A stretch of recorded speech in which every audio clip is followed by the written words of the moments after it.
GameStop claims it's an essential retail store. The Elder Scrolls Online's Jester Festival is starting early, and more. I'm Andrew Dornan, and this is my show, What's New?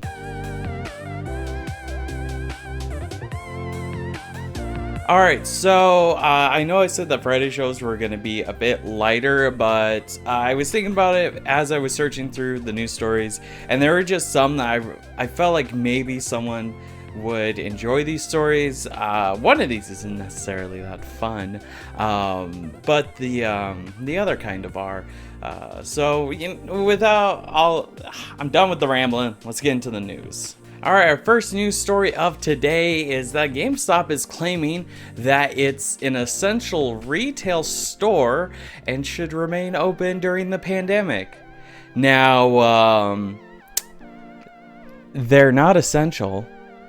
I'm gonna throw that out there. Hot take, but GameStop is not an essential retail store. That's just they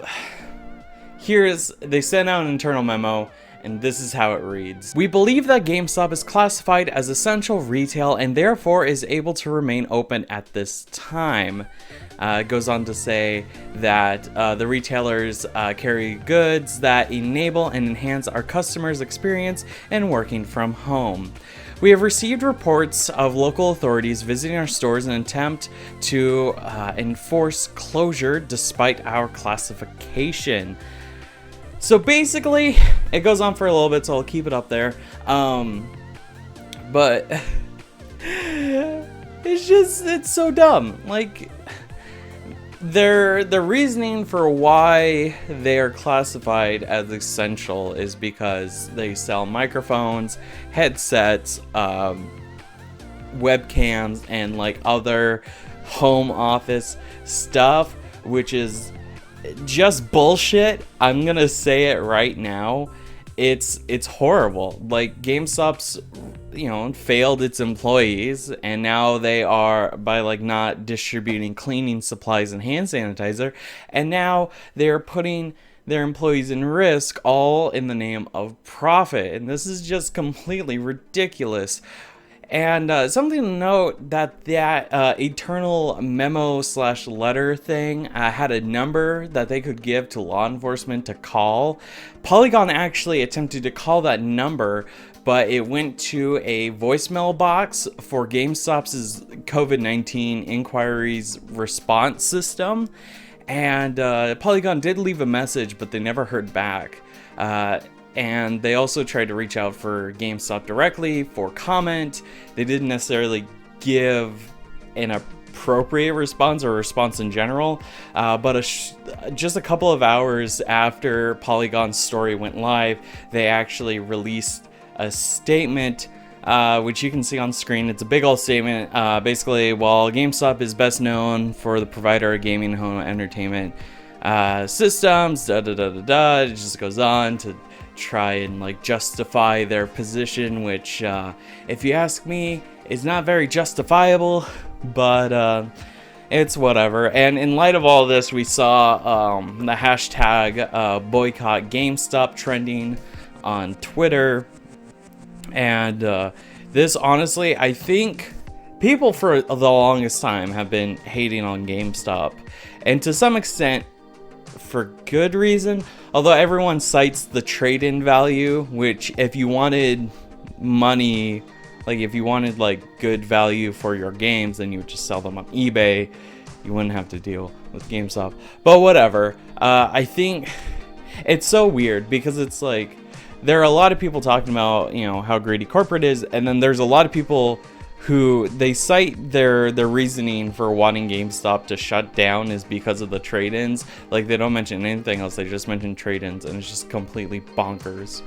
But it's me personally, I don't think corporate should shut down. I think corporate should completely restructure itself and just I don't know, maybe get some fresh blood in there that knows that, you shouldn't capitalize on a pandemic. I don't know. That's my hot take. I am the news, and I pass the story off to you. What do you guys think about GameStop claiming that's essential? Are you like me and think it's a bullshit claim, or do you think it's valid? I would love to see your responses in the comments. Our second story of today is that the development team behind the Playdate Handheld has given an update. They stated in a couple of tweets that the whole team is working from home, but they're still getting a lot done. In fact, they stated that their Season 1 games are nearly finalized. They just need to some just need to be fully finished, and then they can move on to QA testing. Others are done and just about to move into QA testing, which is all really great to hear. They did mention that their factory in Malaysia has shut down for a few weeks, but it's not going to affect the developer preview kits because they already had made a few hundred before the pandemic hit, and so they will send those out to randomly selected developers, which is all cool. I personally, I'm not going to say I forgot about the Playdate. It was definitely in the back of my mind just because it's such an interesting device. It's, it's very small, but it's got it's got a crank, and it just, it's got a black and white display, but it looks so sharp. And honestly, I'm in, fuck!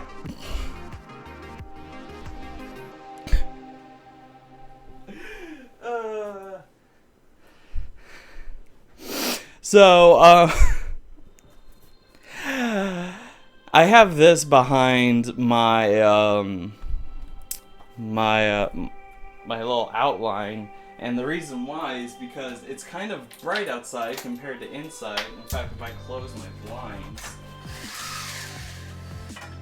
you can hardly see a damn thing, but it makes it easier to read the outline, so it's whatever.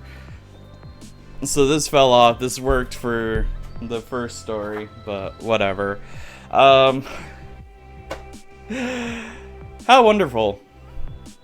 But yeah, so that's the update about the Playdate handheld system. I personally, I still think it's neat, and I am happy to see that it's probably going to come out on time, and the fact that it sounds like it's about ready to go. But yeah, so I don't know how to, I'm a bit flabbergasted by just whatever. I pass the story off to you. What do you think? Have you heard about the Playdate handle? Are you excited about it? Let me know in the comments. Alright, third story of the day is that applications for Guilty Gear Strive's closed beta are now open. For those of you who don't know, the Guilty Gear series is like an arcade fighter kind of deal. Their new entry, Guilty Gear Strive, has been in development for a while, and now they are in a closed beta. You can apply to be a part of that closed beta by signing up through their website, which I will have a link in the show notes. Also, in addition to that, a new trailer is coming soon, about 2 days from posting this, I believe, on the official Arc System Works YouTube channel. So that's really fun. Are you looking forward to the new Guilty Gear game? Have you never heard of Guilty Gear? I personally, I've heard of Guilty Gear throughout the years it's been around, but I never really paid it that much attention, just because I'm not that big into arcade fighters. But that's just me. Yeah, are you gonna sign up for the closed beta? Are you not? Let me know in the comments. Alright, our fourth and final story of today is that The Elder Scrolls Online is starting its Jester's Festival early. Normally it starts about April 1st, because, April Fool's Day. But they are starting it much earlier on March 26th, and it'll be going all the way through April 2nd, which is kind of nice because, everyone's stuck at home. They aren't able to like go out and do much, especially since a lot more states are starting to do lockdowns and shelter in place kind of stuff. This is kind of like a nice little distraction. The Jester's Festival comes with some goodies. It comes with quirky quests, weird and ludicrous loot, double XP, and gift boxes. And it just sounds like a lot of fun. I have Elder Scrolls Online. I got it when it was on sale on Steam at some point. Maybe it wasn't on sale. I don't know. I did play a little bit, but then I stopped because it felt... I don't know. Maybe I'll give it another chance. But yeah. So let me know. Do you guys play Elder Scrolls Online? Are you excited about being able to do the Jester's Festival early? Let me know in the comments. Alright, that is going to do it for today. Thank you so much for watching. I don't know what's going to happen next Monday. I was about to go next time, but then I remembered that this isn't one of my Let's Play videos, so there's no next time on Dragon Ball Z Budokai Tenkaichi 3 or whatever. But yeah, so overall, I think out of all of these, I'm probably the most excited for the Jester's Festival. It might give me a reason to reinstall the Elder Scrolls Online, even though it's stupidly large, like in terms of file size. Who knows? Maybe I'll download that. I also recently picked up Halo Reach for PC. I got the Xbox Game Pass for $1, so that was really nice.